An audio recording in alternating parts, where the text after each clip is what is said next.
Hello everyone, मैं हूं advocate Manmohan और विधिक ज्ञान में आप लोगों का स्वागत करता हूं। आज हम लोग इंडियन कॉन्ट्रैक्ट एक्ट में एक इम्पॉर्टेंट क्वेश्चन के ऊपर डील करेंगे, that is privity of consideration. या कभी कभी मेंस में डायरेक्ट प्रिविटी ऑफ कंसिडरेशन न पूछकर ये पूछा जाता है कि क्या कोई कंसिडरेशन किसी थर्ड पर्सन के द्वारा भी दिया जा सकता है, और साथ ही साथ इंडियन कॉन्ट्रैक्ट एक्ट किस तरह से इंग्लिश लॉ से भिन्न है या किस तरह से अलग है। तो आइए शुरू करते हैं प्रिविटी ऑफ कंसिडरेशन को। प्रिविटी ऑफ कंसिडरेशन के मीनिंग की बात करें तो जब एक कॉन्ट्रैक्ट में कोई कंसिडरेशन किसी third person not the parties of the contract, third person के द्वारा दे दिया जाता है, तो ऐसी कंडीशन में भी एक वैलिड कॉन्ट्रैक्ट ही बनता है। That means Indian contract act में बात करें तो कंसिडरेशन थर्ड पर्सन के द्वारा भी दिया जा सकता है। ये जरूरी नहीं है कि वो पार्टीज ऑफ कॉन्ट्रैक्ट के द्वारा ही दिया जाए, और इसी चीज को सेक्शन 2D क्लियरली डिफाइन करता है। दैट इज कंसिडरेशन की डेफिनेशन इसको क्लियरली डिफाइन कर देती है। हालांकि सेक्शन 2D को हम लोग पहले भी पढ़ चुके हैं, लेकिन एक बार फिर से रिवीजन कर लेते हैं। सेक्शन 2D की लैंग्वेज की बात करें तो जब वचनदाता की वांछा पर on the desire of the promisor, acceptor और एनी थर्ड पर्सन, याद रखिएगा, एक्सेप्टर और एनी थर्ड पर्सन, एक्सेप्टर कौन हुआ? पार्टीज जो उस चीज को एक्सेप्ट कर रहा है, और थर्ड पर्सन कोई भी थर्ड पर्सन, जरूरी नहीं है पार्टीज ही हो। दैट मीन्स यहां पर कंसिडरेशन किसी भी थर्ड पर्सन के द्वारा दिया जा सकता है, जैसा कि सेक्शन 2D डिफाइन कर रहा है।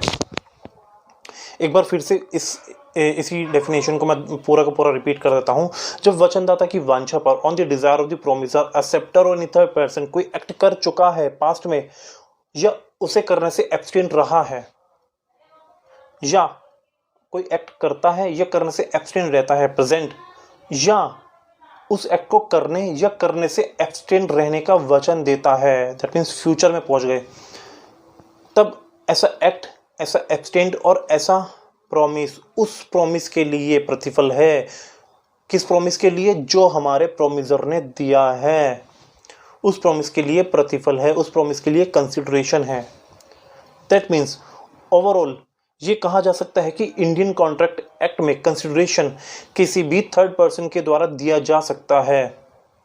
लेकिन अगर हम लोग इंग्लिश लॉ की बात करें तो इंग्लिश लॉ में ये डिफाइन किया गया है कि कंसिडरेशन सिर्फ और सिर्फ पार्टीज ऑफ द कॉन्ट्रैक्ट के द्वारा ही दिया जाना चाहिए, और यदि कोई थर्ड पर्सन कंसिडरेशन दे देता है तो ऐसी कंडीशन में एक वैलिड कॉन्ट्रैक्ट नहीं बनता।